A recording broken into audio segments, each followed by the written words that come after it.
કોંગ્રેસ પરિવારે ward number 14 માં આવેલા એકમાત્ર કોમ્યુનિટી હોલ પ્રેમાનંદ હોલ સામે વિરોધ કર્યો, જે 3 વર્ષ પહેલા તોડી પાડવામાં આવ્યો હતો, પરંતુ જેનું પુનઃનિર્માણ કરવામાં ન આવ્યું હતું। તેના માટે આજરોજ કોંગ્રેસ પરિવાર દ્વારા વિરોધ પ્રદર્શન કરવામાં આવ્યું હતું।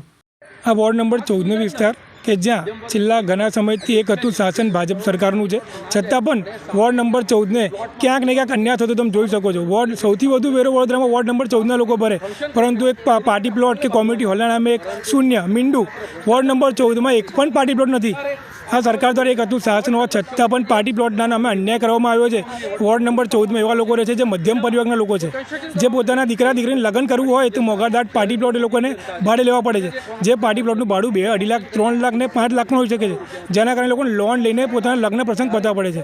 એટલે આ આર્થિક બોજો અમારા વોર્ડ નંબર 14ની જનતા પર ના પડે, માતા પિતા પર ના પડે, એના માટે અમે કોંગ્રેસ દ્વારા વિરોધ પ્રદર્શન કરવામાં આવ્યું છે। અને આગામી દિવસમાં જો વોર્ડ નંબર 14માં કોંગ્રેસની પેનલ બનશે તો ચોક્કસપણે અમે વોર્ડ નંબર 14ની જનતાને એક કોમ્યુનિટી હોલ બનાવવાનું વચન આપીએ છીએ।